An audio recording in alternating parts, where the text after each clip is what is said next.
Hello and welcome to another episode of Pakistanomy. We had Dr. Adil Najam with us a few weeks ago, and in that conversation, which was wide ranging, he raised a very interesting and important point, which was that if you sort of look at divisions in Pakistan, whether they're ethnic, religious, or otherwise, um, underneath them all is the issue of class and caste. And one, I could argue that class and caste in the subcontinental, particularly Pakistani sense, are very deeply intertwined and tied together.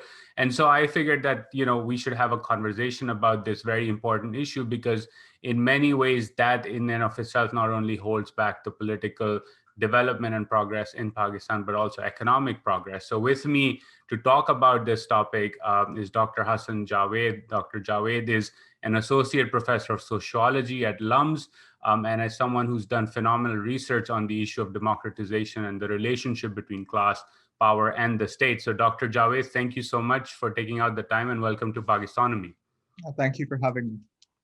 I want to start with this conversation that, once again has come back on, particularly on social media, but even in mainstream media, given the democratic opposition and the PDM, the Pakistan Democratic Movement, is protesting, which is that, these are dynastic parties and what hope can one have about democracy from these dynastic parties? But the thing that I often wonder is even parties that oppose dynasties, particularly the PTI in this instance, have fallen prey to getting the so-called electables in their camps to win elections. So let's start with your assessment and analysis of why is it the case that dynasties remain so important in Pakistan system, particularly in a place like Punjab and Sindh, which really dominate the political economy of the country? Well, I think that's a very important question. And generally, whenever this question comes up, as you said, it's come up again these days when people refer to the PDM. Generally, when it comes up in the discourse, in the mainstream discourse, the criticism that's made of dynastic politics and dynastic parties is that they're headed by dynasts, right? So you have Maryam Nawaz, for instance, you have Nawaz Sharif and his brother Shabazz Sharif, you have Shabazz Sharif's children. And then, in the People's Party, you have Bilawal Bhutto, who is the son of Benazir Bhutto, who was the daughter of Zulfikar Bhutto. So the idea is that being headed by these particular families is problematic, right? And to be fair, it can be problematic in some ways. I mean, lots of questions can, for instance, be raised about the internal democracy of these parties, the extent to which the leadership is responsible to its members, and the extent to which decision making and the development of any kind of programmatic politics is responsive to, in a sense, the demands of the membership and the demands of the electorate, as opposed to the whims and desires of the top leadership. But I think the discussion on dynastic politics actually needs to go beyond that, because the problem isn't restricted to a few families heading a couple of parties. After all, I mean, you can find instances, for instance, in other parts of the world where you've had families, playing a prominent role in political parties, right? I mean, and again, that isn't necessarily a good thing, but it's also not necessarily a bad thing in the sense that ultimately the success of a leader in a democracy is going to depend on the extent to which they're able to gain support for themselves, gain support for their parties, and respond to the electorate. So there's a question about internal democracy that's worth asking when we look at parties headed by dynasts.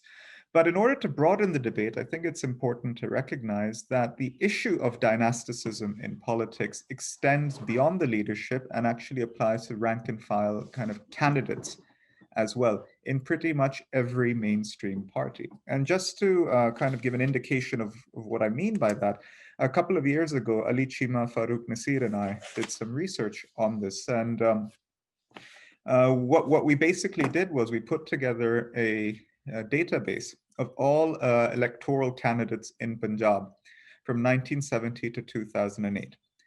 And then what we did was we tried to establish the links between different candidates in terms of their familial relations. So what we did was we defined a dynastic candidate as someone who had a close family member who had also contested an election in the past. This could be a father, a brother, a first cousin, and so on and so forth. And what we generally found was that since 1970, politics in Punjab has basically been dominated by about 400 families. right? On average, about 2/3 of all legislators in Punjab were from these dynastic families in this time period until about 2008. And half of the top three candidates in every single race, every single electoral race, were also from dynastic families. Right now, this is interesting also because if you look at other parts of the world, in the United States, for instance, about 6% of candidates would qualify as dynastic by this measure. In India, it's about 28% in the same time period. Pakistan has higher levels of dynasticism than other countries. And it gets better in the sense that if you have an election between a dynastic candidate and a non-dynastic candidate, the dynastic candidate is likely to win 2 out of 3 times. Right? That's been the case over the past 40 or 50 years. And such races account for 50% of all electoral races in Punjab, right? A third of races are between dynastic candidates. You don't even really have non-dynastic candidates figuring in any prominent way. So why does all of this matter? The reason I think this matters is because there's a strong overlap between this idea of the electable politician and being a dynastic politician. Although they're not always the same, but there's a very, very kind of considerable overlap between the two categories. And what we've generally found, whether you're talking about the Muslim League, whether you're talking about the People's Party, whether you're talking about the PTI, and the various factions that kind of have grown out of these parties over time as well, like the PMLQ, for instance, what you generally find is that they are incredibly reliant on these dynastic electable candidates to win elections. And to put it very simply, that reliance gives this political elite a tremendous amount of power and control. It allows them to influence the platforms of their parties. And more importantly, once in power, it allows them to continue to generate and reinforce their networks of influence that enable them to acquire state patronage, disperse patronage, and influence policy in a way that is favorable to their interests. So it's something that transcends, as I said, party lines. Every party has dynastic candidates in it. Every party that aspires to national office requires these dynastic candidates to win. And in doing so, they basically become vehicles for the articulation of a relatively narrow set of elite interests. In my work, for instance, I've talked about questions related to land reform and agricultural taxation. And what we generally find is, for instance, that these legislators use their position within the assemblies to block legislation, to alter legislation, to influence it in ways that protects their interests, even when it ostensibly starts out as a relatively progressive measure to bring about reform. More recently, as we've seen with this entire sugar industry report that's come out as well, I mean, one of the most interesting things about I think it's the Sugarcane Growers Association, or whatever the name is of it's one of the few sectors that unifies rather than divides political exactly. I parties in mean, Pakistan. it unifies the parties because the most interesting thing about that organization is it has representation from all the parties, right? It doesn't matter who's in power, it's got representation from all the parties, and they collude in a way that enables them, again, to protect their own interests at the expense of other interests. And that's just, again, an example of what happens when you place so much power in the hands of this relatively small elite. As I said, in Punjab, has been about 400 families. And that's broadly true for Sindh as well. The numbers in KP are a bit different for various reasons, but dynasticism, and Balochistan also has a relatively high amount of dynasticism. But again, it's a kind of systemic issue that characterizes Pakistan's politics. Now, a quick yeah, sorry to interrupt, but a quick follow-up question, because it's, obviously when you have two of the largest provinces, or three in this case, yeah, Balochistan as well, that are dominated by dynastic politics, obviously it creates a sort of incentives to collude, incentives to protect the status quo, incentives to further the interests of the elite. The question I had for you, and was just curious, was that does that then dynastic politics extend, or the role of the dynasty extend beyond the politics into the bureaucracy or the security establishment or other spheres or organs of the state's influence. And I was just curious about your thoughts or your research on that topic, because I'm just thinking, because that then would say, one could argue, that reinforces further this control that the elite have over the status quo. No, absolutely. I mean, this is an area which has occasionally seen some research. It's one of those things that everyone knows, but in a sense, you don't really see that much in writing. I remember Craig Baxter, for instance, wrote something on this in the 70s. A few people have written about it more recently as well. But one of the most interesting things about this dynastic elite is the way in which marriage, for instance, is used as a tremendous mechanism through which they broaden their networks, right? So you will find instances of dynastic politicians marrying into each other's families. You'll find them marrying into the bureaucracy. You find them marrying into the military. You find them marrying into other branches of industry. So the commanding heights of Pakistan's political economy, in a sense, are underpinned by these social relationships premised on marriage and familial ties, as well as kinship. Similarly, you'll find, I mean, the stereotypical example from Punjab, for instance, of the powerful political family with three sons. One goes into politics, one goes into the military, one goes into the bureaucracy. And that's a pattern you see being replicated across time in Pakistan and still being replicated today. In fact, I mean, when you think about electable politicians, I mean, something I often think about is, you know, a lot of people assume it's just about money, right? A lot of people assume if you have money, you can get into politics, you can be incredibly influential.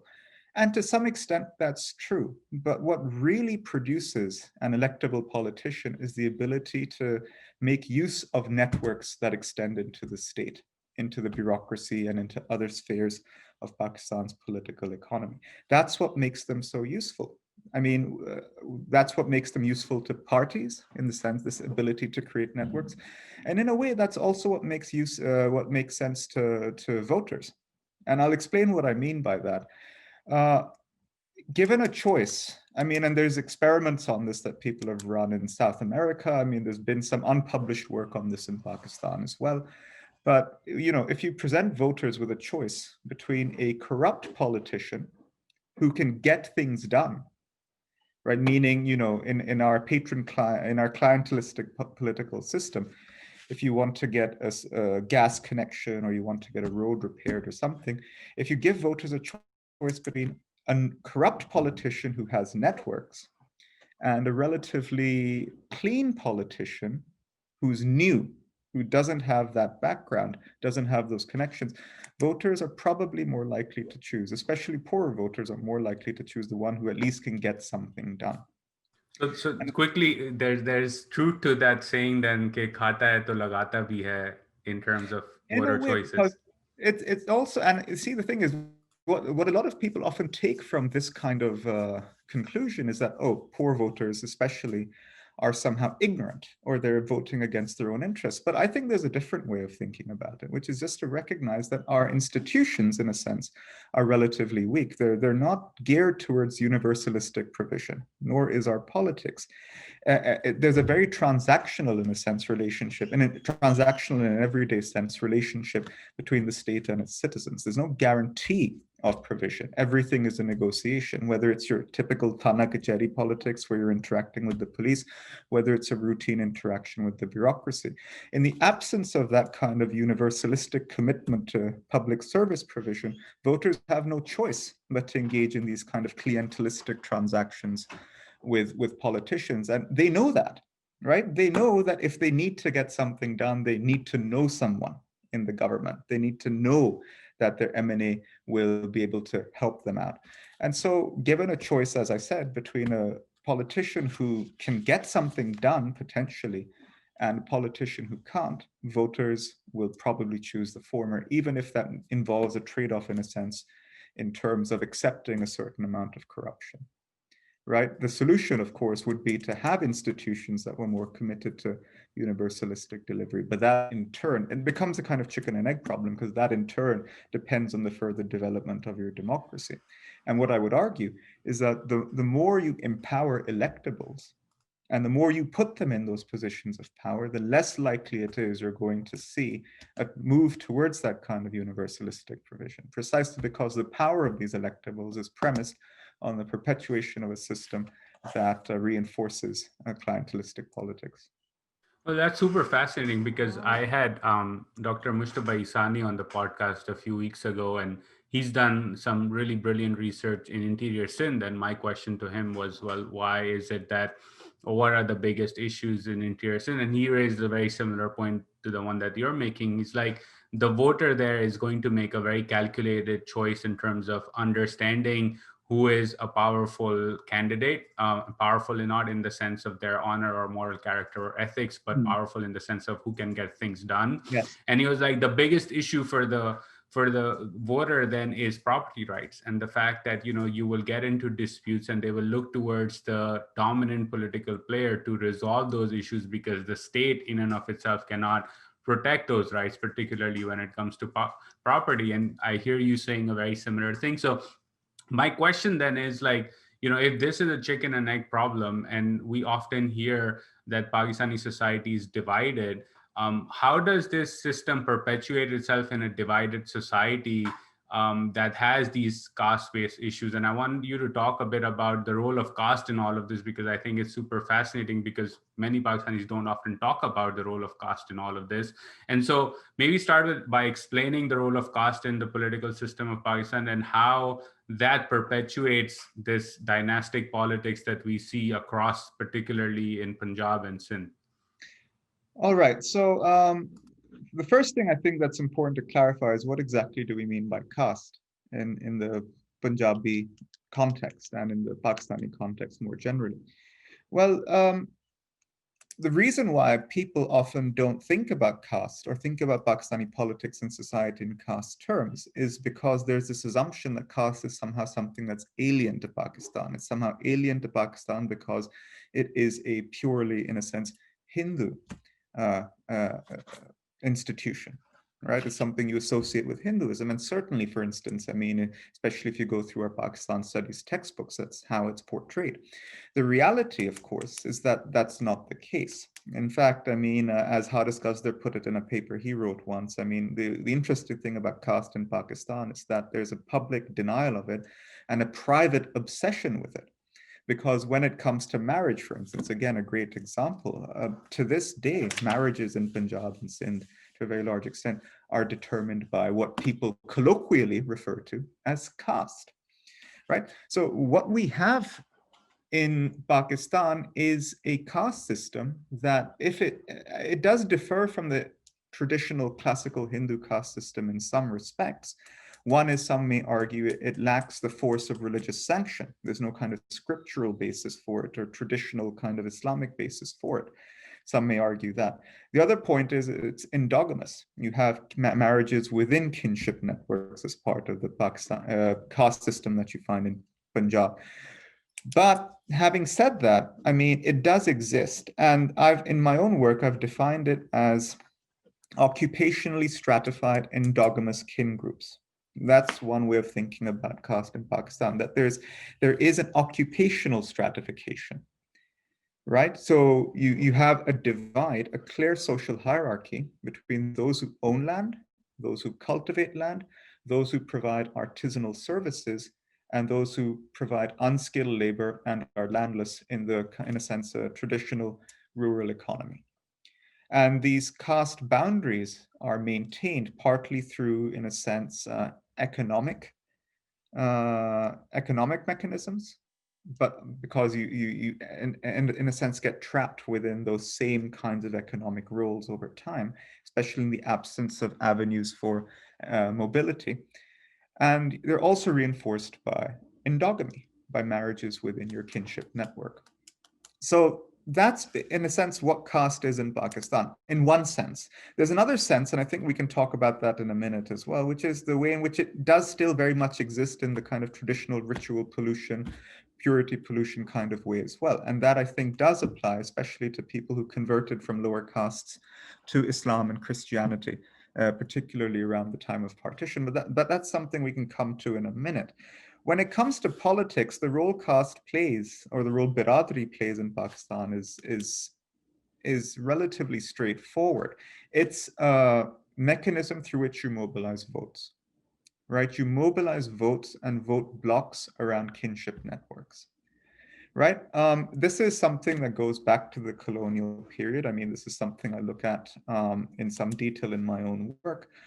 But under colonial rule, the political system that was designed in Punjab, for instance, was explicitly designed to facilitate the mobilization of votes along caste networks. The idea was very simple. The British envisaged Punjab as being essentially a collection of villages or a collection of or clusters of villages with a very well-defined social hierarchy. At the top, you'd have the landlords who control the levers of the economy, and then beneath them, you'd have dependent castes of cultivators, artisans, and others who would be linked to those landlords through patronage and who the landlords could control through traditional institutions like panchayats. And legal measures were put in place, laws were put in place that ensured that voting would, in a sense, revolve around those particular networks. And that, in a sense, underpins the patron client relations we continue to see in Pakistan today. So, how does it work? It simply works like this. Whenever there's an election, whenever there's a need for political mobilization, you approach local caste leaders, right? You to form vote blocks. And what you try to do is put together coalitions of caste networks to create larger vote blocks that then vote for, that align themselves with particular local influentials, usually belonging to higher castes. And then the idea also is that these networks come together because they're also a convenient means in a way through which to disperse patronage, right? So you've got the local leader, you've got the caste, the alliance of caste-based vote blocks voting for them. And the idea is that in exchange for their votes, they'll get some kind of patronage from the influential once they get elected to office. So in rural Punjab in particular, this is still, in a sense, the dominant mechanism, the primary mechanism through which you mobilize votes. It's a different story in the cities where caste networks exist, but are weaker, particularly in the political sense. But certainly in rural Punjab, it very much functions in this way. The only difference that's taken place over the years, in a way, as some might argue, is that whereas previously there was more of a direct relationship of economic dependence that allowed landlords and powerful influentials to exert direct control over the votes of subordinate kind of caste groups, now there's more of an expectation of patronage, right? So candidates do have to compete with each other to provide patronage to their networks. And that, I think, is a result of the way in which economy and society, in a sense, have moved on over the past 60 years. You do have more economic opportunity. The power of landlords has decreased to some extent with land fragmentation and the spread of capitalist economic relations.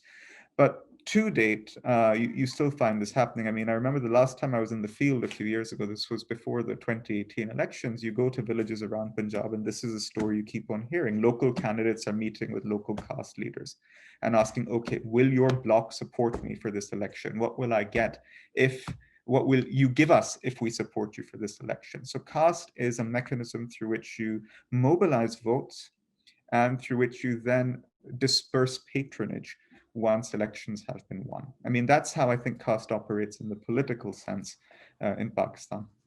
So a follow up on that, and I have several follow ups because this is such an interesting topic. But the immediate question I had was, I read your paper on the comparison between Punjab in Pakistan and Punjab in India, where in India you have a very strong Dalit movement and, Yes. a very strong lower caste involvement in politics with their own political parties across the board, whether you're looking at Punjab or other states like UP, Bihar, and Kerala, and even in the South. But why don't we see that kind of politics in Pakistan? Because one would argue, me being completely ignorant about this topic, that they are more in number and they have an interest that has not been taken care of over the decades. And one would argue that the flow of patronage, while decent in the short term, has not led to any long-term benefits to their communities. So why is it the case that while we do see a very diverse, a very involved political movement of the lower caste in India across the border, we don't see a similar thing in Pakistan? Well, the answer to that question is, again, it revolves around the kind of meaning of the term Dalit and how it differs across the border and in Pakistan. Across the border, since even before independence, you had a movement for Dalit assertion, and you had people like Dr. Ambedkar, for instance, kind of at the forefront of that. And the category of Dalit, the category of scheduled class and other backward classes, all these different categories were recognized and codified relatively early on within Indian institutions. And as a result of which, one of the arguments people make is that the institutionalization of those identities in the law and the provision of things like quotas, for instance, in different provinces, created a basis upon which Dalit political mobilization could take place and would continue over the long term.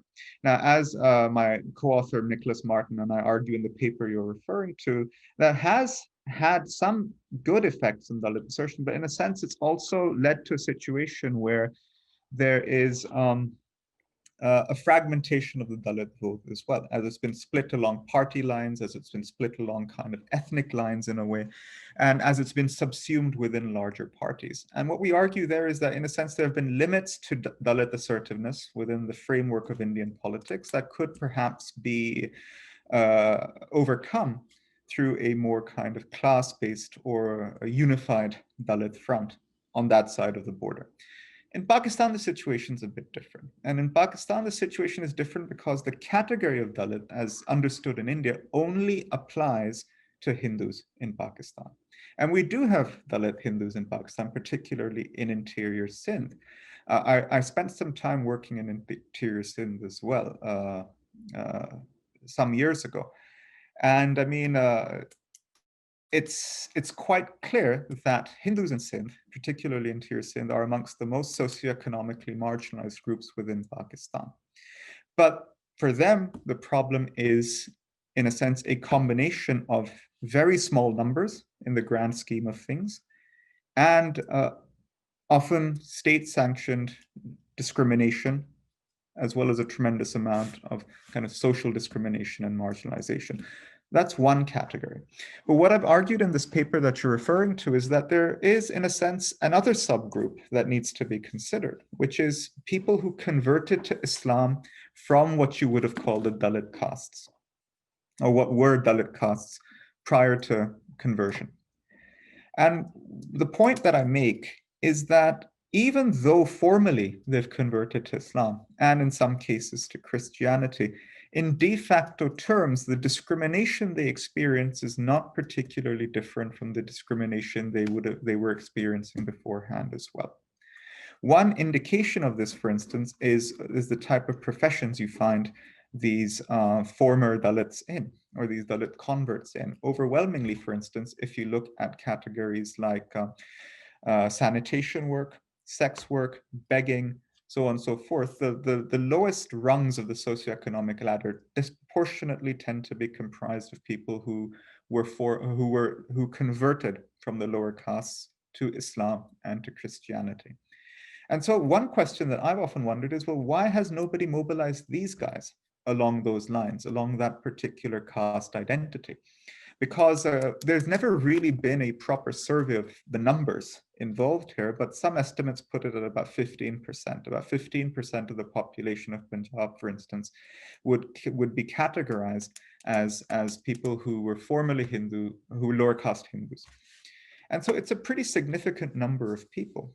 And you would imagine that, you know, an enterprising politician or an enterprising party might get up and say, look, you guys are discriminated against because of your de facto, in a sense, caste status, right? Even though you're formally Muslim, right? The discrimination you suffer is similar to the discrimination you suffered as Hindus, right? And I mean, there's evidence for this as well. So why don't we mobilize a kind of a Muslim Dalit front of some kind? And you have similar political formations in India, by the way. I mean, you have seen the emergence of movements like the Pasmanda Muslim Mahaz, for instance, which is basically that, former Dalits converted to Islam who still suffer from discrimination. Why not do that? The answer I have, I mean, it's perhaps an incomplete answer because there might be more to it, but the answer I have is that from the very outset in Pakistan, there's been, in a sense, as I said, this official silence about caste, a refusal to engage with the idea that caste is a marker of identity and something that might structure social relations in Pakistan. Caste not as a kind of extension of the rural economy and biradari, but caste as something that exists as a marker of identity in and of itself with its own kinds of effects on how society is organized and how discrimination is experienced. In my paper that I've referred to, what we generally find is that from the very beginning, whenever this question came up of the status of Dalits in Pakistan, in the Constituent Assembly debates and subsequently as well, it was always explicitly a Hindu category. In the official mind, there was no possibility that Muslims could experience anything similar to caste-related oppression. And the reason for that, I would argue, is because of this emphasis, this need to create this kind of unified Muslim identity that was distinct from Hinduism and that, in a sense, underpinned the idea of official national identity and citizenship in Pakistan, right? Because the idea, again, is Pakistan as a state for Muslims is not divided along ethnic lines. It's not divided along caste lines because we're all Muslims. We're all the same. That's the entire basis of the two-nation theory. So in the official mind, from the beginning, there's this refusal to acknowledge that there might be more complexity to identity in Pakistan, and that extends to caste as well. So there's this refusal to engage with the possibility that caste is a thing. It's complicated by the, in a sense, official juxtaposition of caste with something that is explicitly Hindu and Indian, and therefore anathema and alien to Pakistan. And over time, this tendency is just reinforced in the official discourse. So there have been legal cases, for instance, where Muslims have attempted to gain scheduled caste status for themselves based on some of the arguments I've been making. And in every single instance, the courts have said absolutely not. There's no way that could work because it's an explicitly Hindu category. I mean, there's no way a Muslim could experience caste discrimination because caste is not something that exists in Islam. So as I said, there's this kind of official disavowal of the possibility that exists because it undercuts or undermines rather the broader narrative about Islam and identity in Pakistan. So in a way, I mean, look, the way you've described this is you have dynastic politics across political parties and there's patronage flows are associated with that. And you have this idea of caste being a very real thing in Pakistani society, but not being recognized through both legal channels as well as political and societal channels, primarily because we are a Muslim country and in Islam there is no such thing as caste. So therefore the whole topic is moot and you cannot have a conversation around it. So how does this then change? I mean, from, in terms of pushing through political representation, and I'll get to economic inclusion in just a bit, but even just a narrow focus on politics, how do you then develop a political system that is representative of all the various facets of people, both across caste lines, ethnic lines, etc., when in fact the reality is that the political party system across the board is dominated by and captured by this very, very narrow set of dynasties that rule at the top? How does this change? With great difficulty is the answer. And this is, I think, a point that many people fail to understand or fail to, in a sense, accept, because it's an incredibly depressing point in a way to accept. Again, another example, I mean, earlier on you mentioned, why is it that parties that might ostensibly be anti-dynastic nonetheless end up becoming dynastic parties? Again, we have a great example in the PTI. Back in 2013, you had these jalsas, these massive jalsas after 2011, and you had this kind of idea that, wow, the PTI is this great anti-systemic party. For various reasons, I personally, for instance, never thought it was a particularly anti-systemic party. But even if we take the claim on its own merits, or rather accept it at face value, what happened? In 2013, the PTI, for instance, had a policy that said we're going to only put fresh faces up for election in the provincial assembly elections. We're only going to have candidates under the age of 35, I believe was what they were saying. And to some extent, they implemented that policy, right? The PTI at that point in time did have electables in the party, but they were a relatively small number.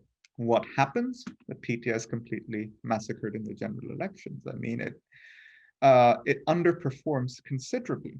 And that's not too difficult to understand when you look at the logic of dynastic politics. In my work, I've referred to this as an electoral race to the bottom. As a political party in Pakistan that's competing in elections, you have a choice. Either you can build the organizational networks and the party apparatus required to sustain a popular movement that will mobilize votes for you, or you can try to co-opt electable politicians and, in a sense, outsource vote gathering and mobilization to them. The first option is the one that is more geared towards an inclusive programmatic politics. The second one is geared towards just winning an election. And I think what most parties end up doing is they end up choosing the second option because it's easier in many ways. There's another caveat, of course. If you don't go with the electable politician, if you don't select the dynastic politician, your rivals will, which makes your task even harder. So you can stand by principle and say we're only going to field fresh faces.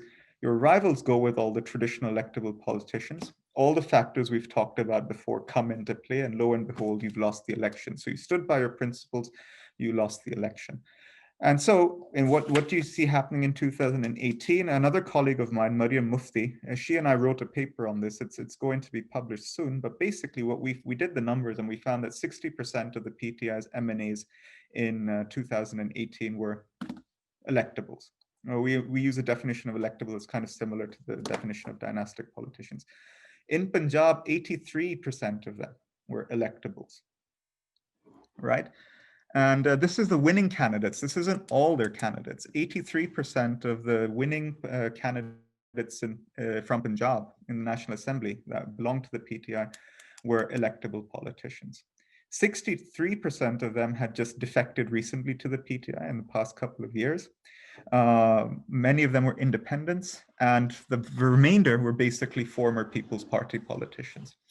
So in the case of a party like the PTI, it's pretty clear. You can see what happens. I suspect the official thinking was, it doesn't matter how we win. Once we win, we're in a position to bring about some kind of change. That's a charitable view. And so sorry to interrupt there, but the charitable view, as you were describing that, I was basically thinking about the discourse of the PTI in 2013, which was the election was stolen from us, quote unquote. And I would, after listening to you, would say that, yes, it was stolen, but not by some conspiracy, but by the fact that the dynasts were on the other side. And in 2018, the decision was made that rather than run through this process again, let's bring them over on our side through whatever means possible, because that's the only way to achieve victory. Absolutely. I mean, and that's exactly what happened. The charitable view is that the top party leadership and Imran Khan said to themselves, look, it doesn't matter how we come to power. Once we're in power, we can make a change. The problem, of course, is once you use this route to come to power, your party and your government are hijacked by those same dynasts and by those same electables, and you end up with what we're seeing now. That's the charitable view. The less charitable view is something that I think that, again, it comes up in my work repeatedly, which is that the persistence and strength of these dynastic politicians owes a lot to military interference in the political system. And I think this is a crucial point. Let me put it this way, left to their own devices, at the very least, you would expect repeated cycles of democratic competition to force dynasts to compete with each other to deliver better services and better policies and better programs to voters. At the end of the day, as I said right at the start, no matter how much of a dynast you are, if you have to win an election, you have to do something to win that election, especially when you've got other dynasts against you. The pressures of democratic competition might induce programmatic politics. They might induce a shift towards programmatic politics as elites are forced to compete with each other to come to power. The effect of military intervention in Pakistan has been to, in a sense, subvert the development of those processes of democratic competition. So the first thing that militaries do, and the military has done in Pakistan, is it undermines the further development of our political parties, right? All of them, when they've come to power, whether it's Ayub, whether it's Zia, whether it's Musharraf, the first thing they do is they ban political parties, put their leaders in jail, exile some others. The second thing they do, and this is crucial, is they then look for civilian politicians willing to work with them, and they empower them. And those guys, again, tend to be these same electables and dynasts who then provide a stable base of support for our military governments as well. The end result is these dynasts continue to entrench themselves within our political framework. Military intervention facilitates this entrenchment. It doesn't disrupt it, because our military governments end up relying on these dynasts as well. And the processes of democratic competition that might have induced these dynasts to over time become more accountable and democratic are also stopped. And that's what I would say about the 2018 election as well. I mean, I just mentioned how a large number of electables defected to the PTI. There's a question that emerges out of that, which is why defect? Why defect to this PTI? And I mean, you start to enter conspiratorial territory when you say these things. But I think, again, if you look at, for instance, the reports that were circulating prior to the 2018 election about the pressure on different politicians, the legal cases against Nawaz Sharif and others, and so on and so forth, one argument I would make is that, in a sense, when we talk about rigging in Pakistan, there's an assumption that, there's a guy stuffing votes into a ballot box and, that's how rigging happens. Sure, that can happen, but that's not how rigging happens. You rig the elections before they happen, in a sense. You rig them by inducing these defections. You rig them by creating a broader media narrative, by creating a broader kind of political environment in which it seems that some parties are favored and others are not. And I think there was a clear signal to many electables prior to 2018 that, in a way, for various reasons, the incumbents are a sinking ship. It might be a good idea to hitch your wagon, so to speak, with the PTI. So yes, the PTI is reliant on defecting politicians. It's reliant on electables, but it's also worth remembering that the defection of electables itself is engineered in a way. And I think there's a lot of, in a sense, anecdotal evidence, at least, and testimony from various politicians to endorse that view.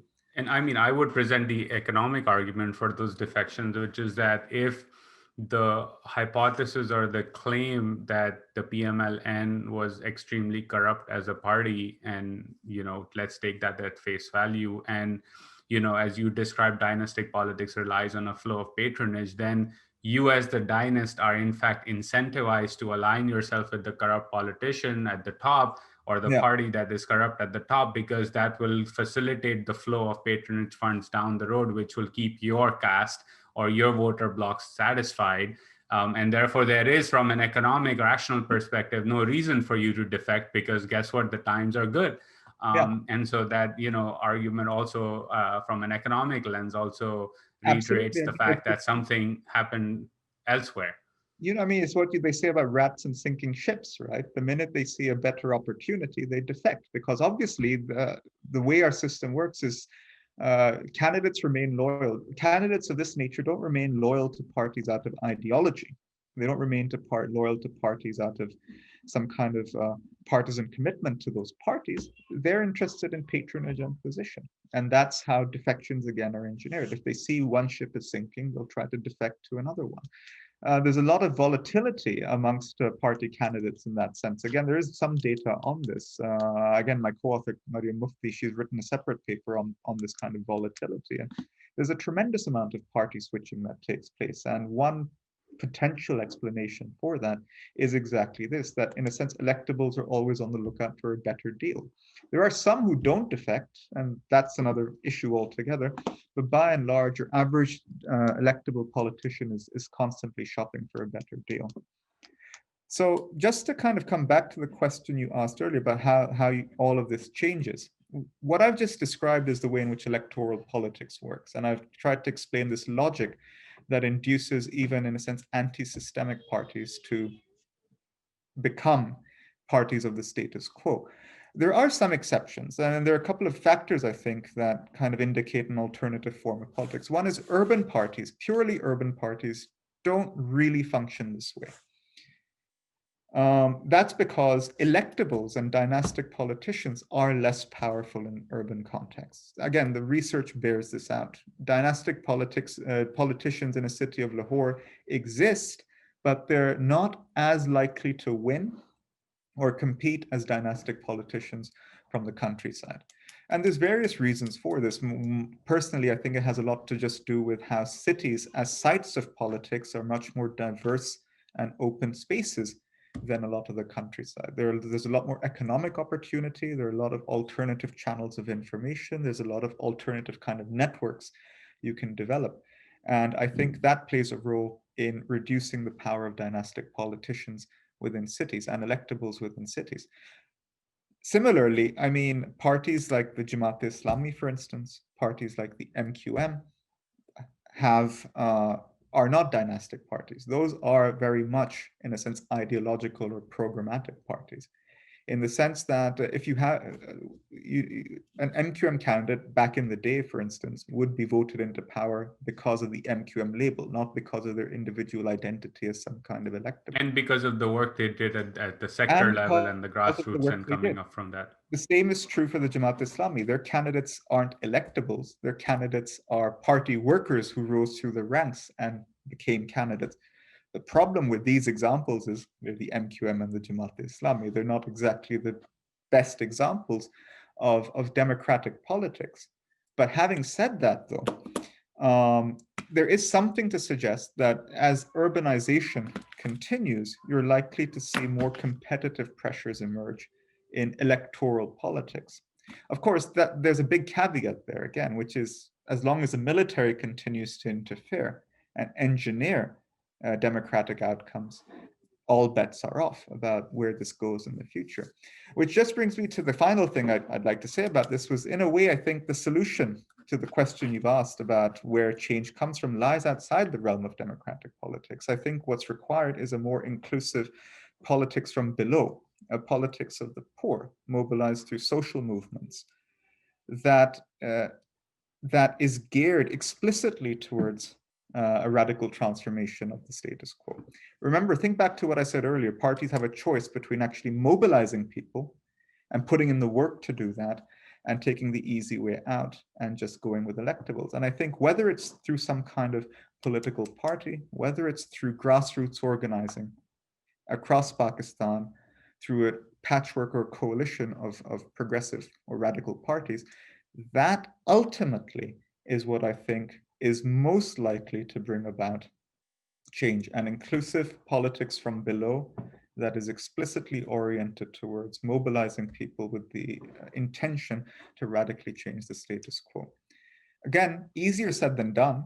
I mean, the other thing, you mentioned this earlier as well, is we don't really have a class-based narrative for politics in Pakistan either. And one of the reasons for that is constant repression since the 1950s of anything even remotely resembling progressive class-based politics in Pakistan.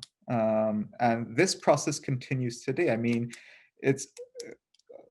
I think it's important to remember that even though leftist parties and leftist movements in Pakistan today are not as strong as they were in the 50s, arguably, or 60s, and even though in a sense many might think they're quite marginal to Pakistan's politics, the reality is the degree of repression they continue to experience, despite their quote unquote marginal status, I think tells us quite a lot about how the state and the powers that be view that particular kind of politics. I mean, when you look at the case of Babajan, for instance, in Gilgit-Baltistan, I mean, when you look at other political workers belonging to progressive causes and how quickly and ruthlessly they're often kind of, in a sense, targeted and persecuted by the state, I think it's easy to see how anything approaching a kind of popular movement built along those principles would also inevitably encounter a tremendous amount of state repression, precisely because I think that is truly What would challenge the status quo and the interests of those who benefit from it? So again, I think that's a chicken and egg problem there as Yeah. well, in the sense that if you try to do or get to the route that you're describing, which is a class-based politics of the poor, the status quo will very quickly clamp down and shut Yep. it down and unite to deal with this challenge. But I'll play a bit of a devil's advocate, and that sort of leads us to the economic part of this discussion, which is that someone who's listening to this conversation will respond and say, well, you have these dynasts that continue to change loyalties, and this is how the system perpetuates itself. So what Pakistan needs is a one-party system like China, or they would even talk about a Bangladesh, for example, under Sheikh Hasina, which has essentially become a one-party state, and say, look, they've raised people out of poverty. Bangladesh is now about to become a bigger per capita income economy than India. Its exports are vibrant, its economy is vibrant. China is an even better example of that. And so, why does a one state, one party system in Pakistan, or a presidential form, because I think that's used interchangeably at times by some people, why does that not work? Or what is your view about this view that a one party system is the way forward for Pakistan because it can deliver the economic gains we've seen in a Bangladesh or a Vietnam or a China, and particularly given the unique differences that Pakistan has with these societies? Well, that's an interesting question. It reminds me of a comment someone, a very senior academic, once made at a conference I was presenting at a few years ago, where he said, where I was basically talking about the authoritarian tendencies within mainstream parties in Pakistan, including the PMLN, for example. And his comment was, well, what's wrong with that? What's wrong with one-party rule if that's the route through which Pakistan becomes like Turkey, for instance, which has been able to roll back the influence of the military through the development of this kind of one-party rule? Look, I think it's not quite as simple as that, and I'll tell you why. There's a couple of interesting issues here. The first is obviously, in a sense, history matters and institutions matter, right? I mean, people have always debated what's better for growth. Is it democracy? Is it dictatorship? So on and so forth. But in a way, the question really is what institutions are more conducive to growth and what institutions are less conducive to growth. And what we have in Pakistan is a situation where you have a relatively weak state apparatus, which arguably does not possess the capacity to carry out and implement any kind of policy program in a meaningful way, right? I mean, people often say, oh, look, Pakistan and South Korea were equivalent back in the 1960s, and now look at where South Korea is and look at where Pakistan is. Yes, but South Korea, again, had a very different kind of institutional capacity as compared to Pakistan. Yes. Can I quickly interject, because that's one of my pet peeves these days is people are lost in that mythical past conversation. Yes. Because now if you look at data, you are, as a child born in Pakistan or versus a child born in Rwanda, you are better or more likely to have a better education, better healthcare, and a better future if you are born in Rwanda than you are in Pakistan. So I think Pakistanis need to get over this fact about South Korea and it's copying Pakistan's 5-year model. But sorry, that's like no, become a absolutely. I thing mean, for me. I'll tell you my kind of most favorite depressing statistic, which is infant mortality or under 5 mortality, where you find, for instance, back in the 80s, Ethiopia's under 5 child mortality rate was, I think, around 120, 130 per thousand live births. And Pakistan's was something similar. I think it was around 120, 110. Pakistan's currently, I believe, is still languishing at around 80 or 90, while Ethiopia, for instance, is in the 60s now, I believe. I mean, across the world, you've seen this tremendous decline in under 5 child mortality, and Pakistan's basically been stagnant for 2 decades. I mean, what's the difference between South Korea and Pakistan? What's the difference between China and Pakistan? Well, South Korea had a state elite that was not captured by rent-seeking interests in industry and agriculture. China had a powerful communist movement premised on popular mobilization that, again, may have other issues, but wasn't held hostage in a sense by rent-seeking interests amongst capital and landowning classes.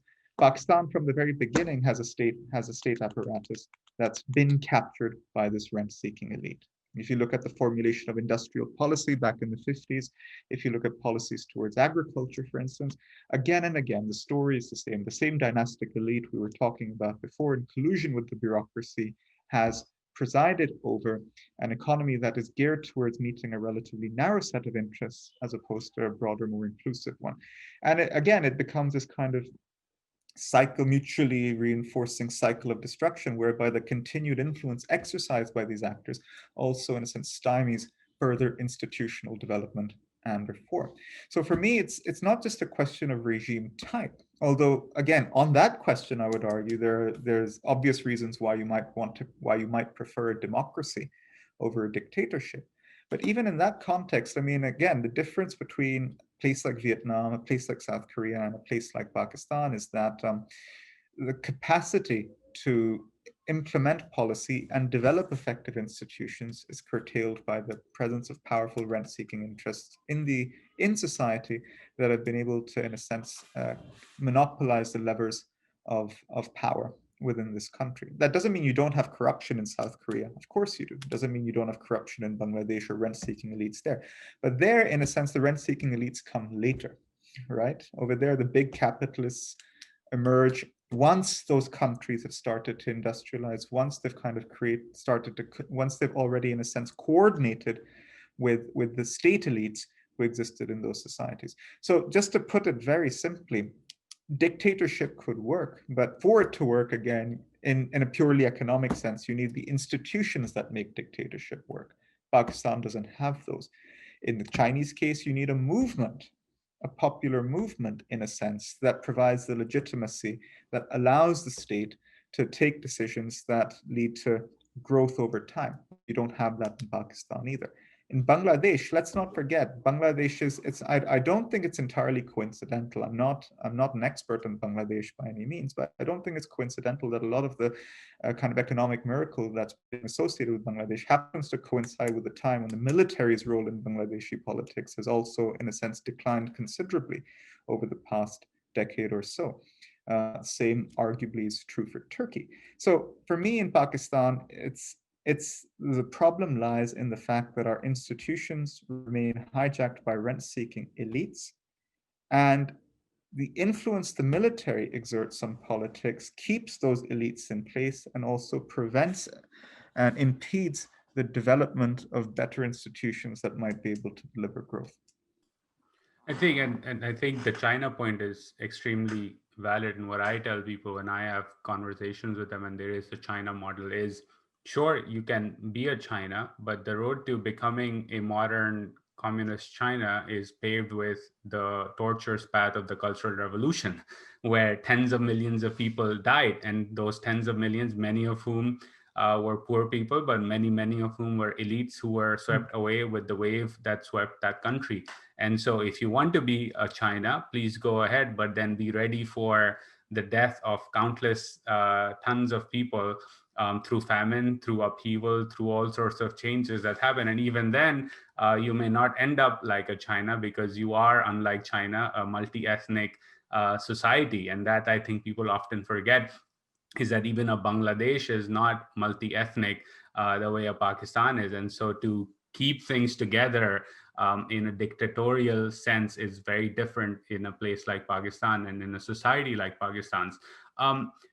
Based on sort of the conversation we've had, like, are you hopeful about where things are going in Pakistan and where they are today, given that the opposition is now talking about quote unquote democracy again with Maulana Fazlur Rahman at its head?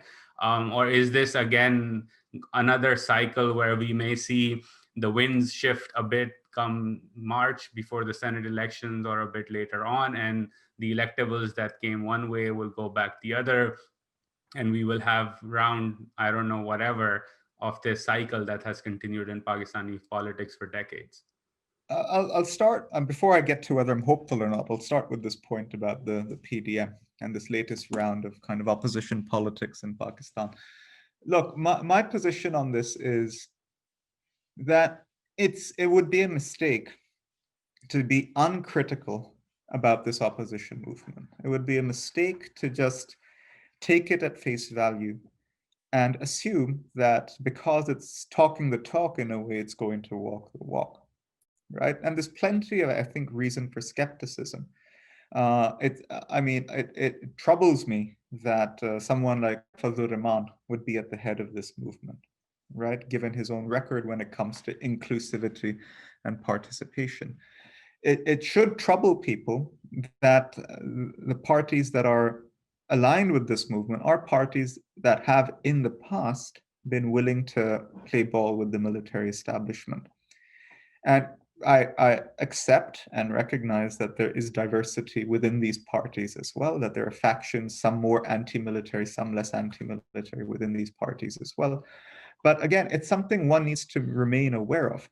As you said, could the winds shift? Could you just see another round of deck chairs being shuffled on the Titanic again? Absolutely. That's the fear.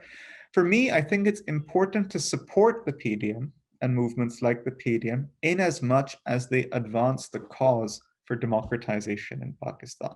But that support has to be qualified. That support has to be tempered by recognition that just because you're pushing for democracy doesn't mean that you cannot be criticized or you cannot be held to a higher standard by those who support you.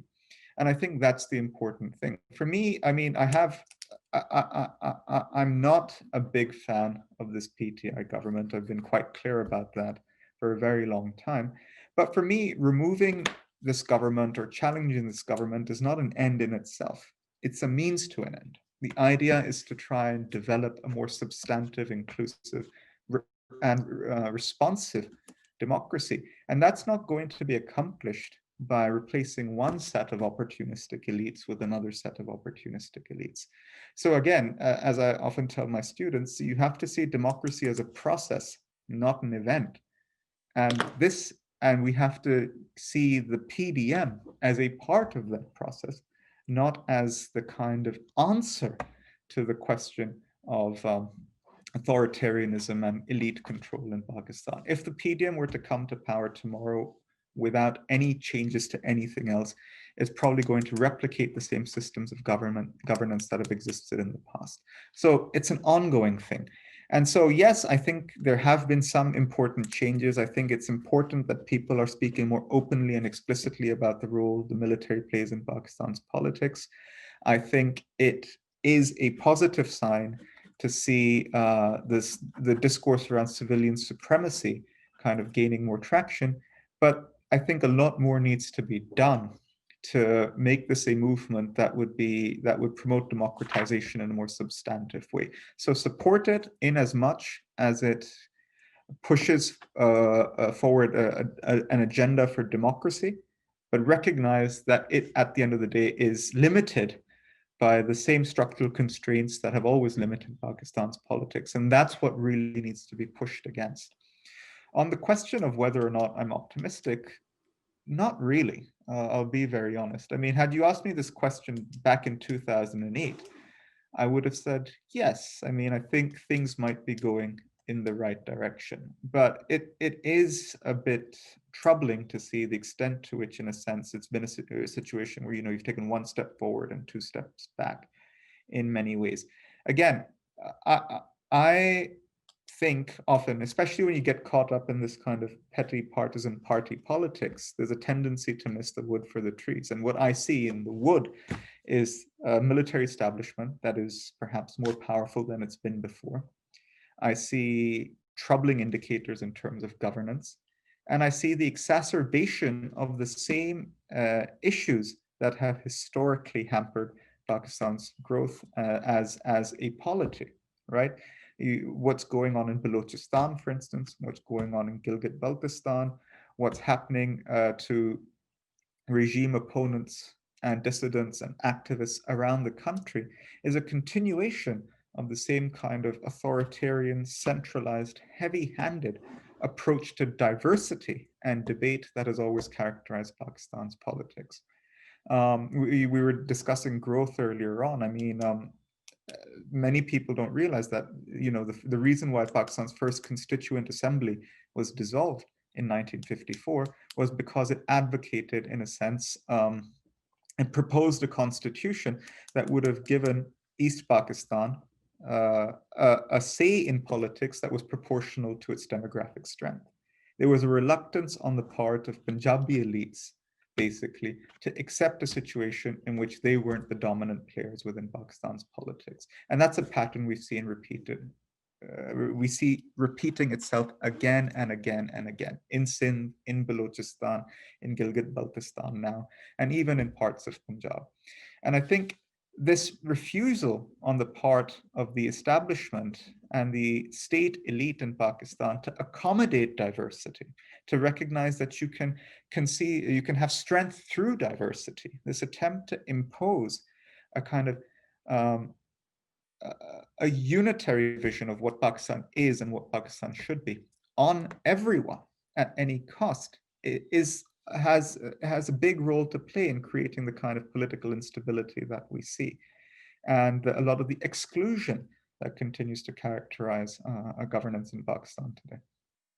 Speaking of things that continue to repeat, you mentioned the Constituent Assembly debates. I remember reading them back in 2015 in the summer here in Washington, and I came across a debate about serving too much food being served at weddings and expensive weddings occurring back in the day. And I'm like, well, we still are having those debates. So I guess both from the concession point that you raised, as well as what society should or should not do to the point about weddings, continues to remain the same debate. Before I let you go and ask you about the book recommendations, the last question I had for you, and I know you said that you've been a critic of the PTI government and sort of see this as a continuation of dynastic politics. What are some things that you think, given the capture that has happened at the PTI, and I think there are no doubts about that, that Imran Khan or the PTI government, particularly in Islamabad, could do that maybe give you a bit more hope than you have at this point in time? What could the PTI do?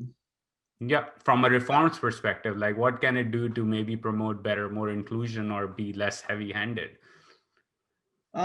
Look, I think the PTI, in a sense, is held hostage by its own limitations in a way. I think there are limits to what the PTI can realistically achieve, and those limits are imposed by two things. They're imposed by its reliance on the traditional elite to remain in power, and its limits are imposed by the military establishment and the extent to which it's willing to cede space to the PTI to make the kinds of changes that could ideally be made. I think there is, and I don't think this is something that's specific to the PTI. I think this would be true for most parties and most governments that have come to power in Pakistan. So I think there's limited room to maneuver. And I think, unfortunately, the PTI itself has chosen a path whereby it's doubling down, in a sense, on this particular style of politics. If you look at how, for instance, it deals with opposition, if you look at its silence and complicity when it comes to dealing with dissent, for instance, I think it's difficult to put much stock in the capacity of the PTI to actually bring about, again, the substantive reforms I think Pakistan requires. Having said that, there are a couple of areas where I think there is some cause for optimism. I mean, for instance, I do think the Essas cash transfer program, for instance, is something that is a positive step in the right direction, particularly the way in which it was expanded in response to COVID-19. I think certainly the PTI has borrowed from others. The PTI has instead built on existing systems. For instance, Essas is arguably just an extension of the Benazir Income Support Program. But I think small incremental measures, small incremental improvements like this can over time give rise to, again, the more universalistic kinds of entitlements, for instance, that I think a country like Pakistan would require.